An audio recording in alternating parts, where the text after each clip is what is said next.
Hi everyone, welcome back to Creating with Monica, me.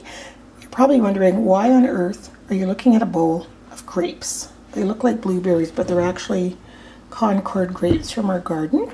Aren't they beautiful? I love the color. I'm making some jelly, as you can see. In here is the first batch. Look at that beautiful blue of the, hang on. It's steaming because it's so hot, but look at that gorgeous blue. Isn't that pretty? And then I was making a roast for dinner, and I have some beets in the oven, and in order to peel the beets, I always boil them a little bit before.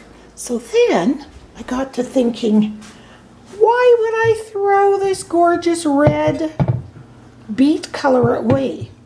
And then it got my head going, so I added, that's beet juice, turmeric, and coffee with cinnamon, because I like the smell of cinnamon. So I am going to take my big shot, whip up some tags over here, right here on the table with some white paper, and I'm just gonna make a plethora of tags, and we're gonna stain them and see what we get. I have a lot of journals to create and signatures for my Christmas craft sale, and I thought, why not add some natural, unique colors? Why pour this down the drain and then have to go buy some sprays to color your tags with? Crazy. So let's see how this works. I'm using Recollections paper from Michael's, cardstock paper. There's 50 sheets in here. So what I thought I would do, if I did 12 sheets per color, because there's 4 different dye bases, I could use 10 actually, and maybe do tea stained. Yeah, that's what I'll do. I'll make another bowl with tea in it, so I'll have 5. So I'll do 10 sheets each. So 10 sheets each is going to give me 20 tags of each color, because you fold it in half. So I folded the sheet in half there, folded it over the tag, and just put it through the big shot, which I would have both hands if I wasn't using the camera. Here we go, and then I end up with 2 of these. 2 of these nice label makers. For those of you that don't have this big shot die, 2 of these, and then the insides of that little one, and the insides of this one. So yeah, that's quite a bit. So I'll end up with 20 of each one of these things in each color. So I'm going to go ahead and keep on going with my... So this is what I got from 1 cup per color. So there's 20 big tags, 40 reinforcement cover-up, or the tag circle cover-ups there, and you can coordinate the different colors I'm going to get. 20 of those, 20 of those, 20 label things, and 20 book plates. And then I noticed on the sides, I'm working in my kitchen, so I was putting the excess paper over here, and I noticed there's some real estate there and there. Why would I throw that away? So I went downstairs and I grabbed the punches I use the most. One is this pennant punch by Stamp It Up, and the other is my tag punch by Stamp It Up. So I got that there and that there. So I pretty much have used just about every piece of paper on there. So I'm going to go ahead and get these cut out, and then I'm going to start them in the first die, which will be the beet juice. So I've got some of the beet stuff in there. I left the little things out because I'm going to pour them in after the big ones are in here. And you have to watch, because we know that paper starts to break down. Can you see that? And so you have to be real careful, because we don't want a shredded mess of paper. Over here, I'm using old puppy pads that we don't need anymore as my blotters. You see? So this is, I think, going to give us a very light rosy pinkish color to these tags. Yeah. Got some pinnets in there too. Look how pretty. Isn't that beautiful? I just don't want it to break down too much, or they will tear so easily.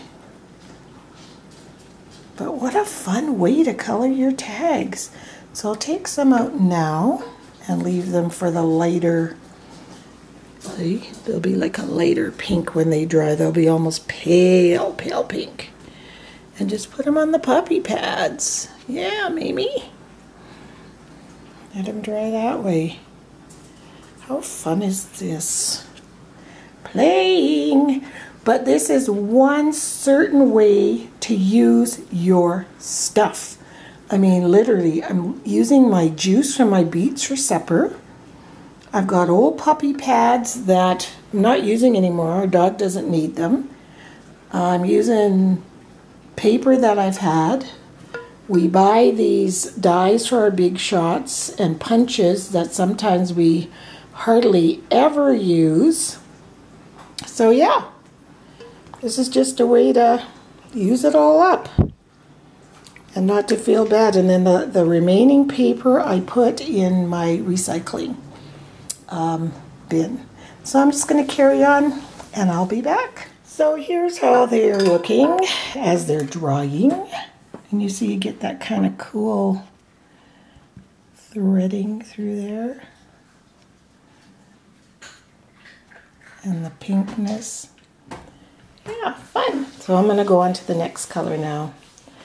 And these are in here. And I'll pull them up. Okay, I have just these few drying here. I love how that one turned out, that tag. Isn't that neat?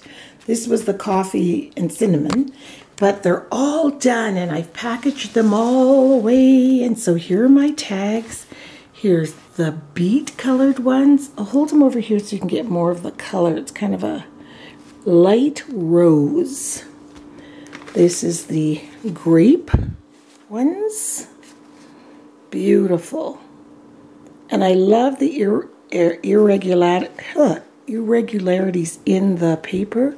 The way it took the color. My husband and I were just amazed at this grape juice. Incredible. This was the, couldn't remember if it was, yeah, it was turmeric. Look how pretty. And I mean, you can use any spice. Imagine paprika would give you the most gorgeous orangey color. And then, of course, the coffee and cinnamon. I love these. They don't all have that on them. Some of them are just like that, plain. And then where a reinforcement might have laid on the page, it made rings on the tag. I'll see if I can find one quick. And it looks so, see some of those spots? It just looks so awesome. Look at that one. Beautiful. And then with all that other little stuff that was all over the table, I sorted them like this. So this one has book plates, the reinforcement little holes, and labels. And the other coordinating one, that's my dog's, has tags and pennant banner things. So see, there's 2 blue, 2 yellow, and then the coffee, I ran out of those vellum bags. So I've got the coffee ones in a coffee colored polka dotted bag. And when these are dry, they will go in this bag, these guys. So these are the tags and the banners. They will go in here. And so they'll all be nicely stored in here. So if you're creating, you've got your stuff. And you know, invention, what does they say? Necessity is the mother of invention. If you're at home and you watch all these videos and you're thinking, oh, I can't afford all those different sprays that people use and inks to dye their tags, and you can even hand cut tags if you don't have a die cutter. Seriously, you could take a piece of paper and cut tags or whatever. You look around and start being creative in what you have around you. Like yesterday, I was cooking the beets, and that's what got me going on the beets. And then I saw the grape juice, and then I thought, what else do I have? So now I have a collection of the most beautiful tags ever. So I think I've got 20 of each. So I've got 80 tags here. I didn't do the 5th one. I just left the papers white. And yeah, this one, to give you an indicator of what color the beet is. See, I have pink nail polish on. It's almost exactly the same color as my nails. See? So pretty. So yeah, so thanks for joining me creating with Monica, this time in my kitchen. And our supper was so good because we had beets.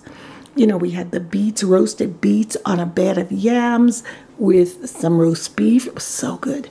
And that was the inspiration for all of this. So look around you, people. You never know what you can see. Okay, we'll see you next time. Bye.